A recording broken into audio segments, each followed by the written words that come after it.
कौरवों की मां और धृतराष्ट्र की पत्नी गांधारी का विचार था कि यदि भगवान कृष्ण चाहते तो इतिहास के सबसे बड़े युद्ध महाभारत पर विराम लगा सकते थे। अपनी बुद्धि एवं शक्ति से वे इतने भयावह नरसंहार और रक्तपात को रोक सकते थे। गांधारी के विचार में कृष्ण के कारण ही उसके पुत्रों की मृत्यु हुई। महाभारत युद्ध के पश्चात जब युधिष्ठिर का राजतिलक हो रहा था, तब गांधारी ने कृष्ण को दोषी ठहराते हुए श्राप दिया कि जिस प्रकार कौरव वंश का नाश हुआ है, उसी प्रकार यदुवंश भी समाप्त हो जाएगा।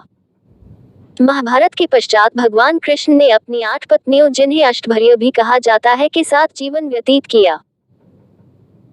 कृष्ण की कुल मिलाकर 16,108 पत्नियां थीं, जिनमें से प्रमुख 8 पत्नियों के नाम रुक्मणी, जम्बूति, सत्यभामा, कालिंदी, मित्रबिंदा, सत्या, भद्रा और लक्ष्मणा हैं। भविष्य, स्कंद और वराह पुराण के अनुसार एक बार नारद मुनि द्वारका नगरी पधारे।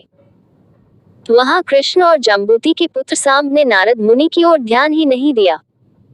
ऐसा निरादर देख मुनि ने उसे सबक सिखाने का निश्चय किया और भगवान की सभी पत्नियों और सांब को मदिरा पान करा दिया। इसके पश्चात कृष्ण की पत्नियों ने अपनी चेतना खो दी और उनका स्वयं पर नियंत्रण नहीं रहा। उनमें से एक पत्नी ने सांब की पत्नी का भेष धारण कर लिया।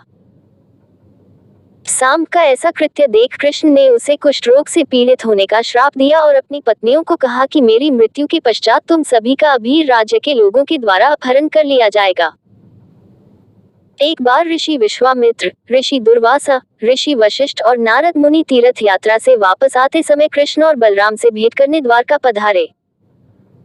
वहां सांब सहित यदुवंश के कुछ युवाओं ने महर्षियों को देख उनका उपहास किया, जिस कारण महर्षियों ने सभी यदुवंशियों को श्राप दे दिया। इस श्राप और गांधारी के परिणाम स्वरूप किसी कारणवश सभी यदुवंशी आपस में ही लड़ने लगे और इस लड़ाई ने इतना भयंकर रूप लिया कि यदुवंश समाप्त हो गया। भगवान कृष्ण के पुत्र और पौत्र सभी की मृत्यु हो गई। यदुवंशियों में केवल कृष्ण के प्रपौत्र वज्र ही जीवित रहे। वज्र अनिरुद्ध का पुत्र थे और अनिरुद्ध प्रद्युम्न के पुत्र थे। महाभारत के मौसल पर्व के अनुसार श्री कृष्ण और बलराम ने अपने भौतिक शरीर त्याग दिए। अर्जुन ने कृष्ण और बलराम की पत्नियों को उनके पतियों की मृत्यु के विषय में कुछ नहीं बताया। उनकी पत्नियों एवं संतानों को अर्जुन इंद्रप्रस्थ ले जा रहे थे।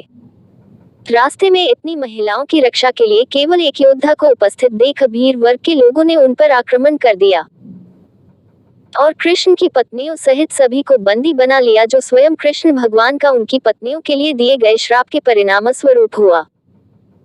भगवान के इस संसार से जाने के पश्चात अर्जुन ने अपनी शक्तियां खो दी, क्योंकि अर्जुन को जिन कारणों के लिए अपनी शक्तियों का उपयोग करना था वे सभी अब पूरे हो चुके थे। अर्जुन ने यदुवंश के लोगों की रक्षा का हर संभव प्रयास किया, परंतु उसके सभी शस्त्र भी अब असफल हो रहे थे। केवल कृष्ण की 8 पत्नियां, बलराम की पत्नियां और कुछ सेवक ही अभीरों के आक्रमण से बच गए थे। ये सभी अर्जुन के साथ पहले इंद्रप्रस्थ और अंत में कुरुक्षेत्र पहुंचे। हस्तिनापुर के लोगों ने द्वारका वासियों को शरण देने के उचित प्रबंध किए।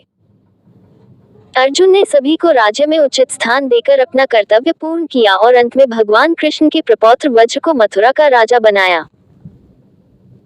इसके पश्चात अर्जुन ने अष्टभर्य को भगवान कृष्ण की मृत्यु के विषय में भी बता दिया, जिसके परिणाम स्वरूप रुक्मिणी, जम्बूति, सती हो गई और सत्यभामा समेत अन्य पत्नियां वन में तपस्या के लिए चली गईं।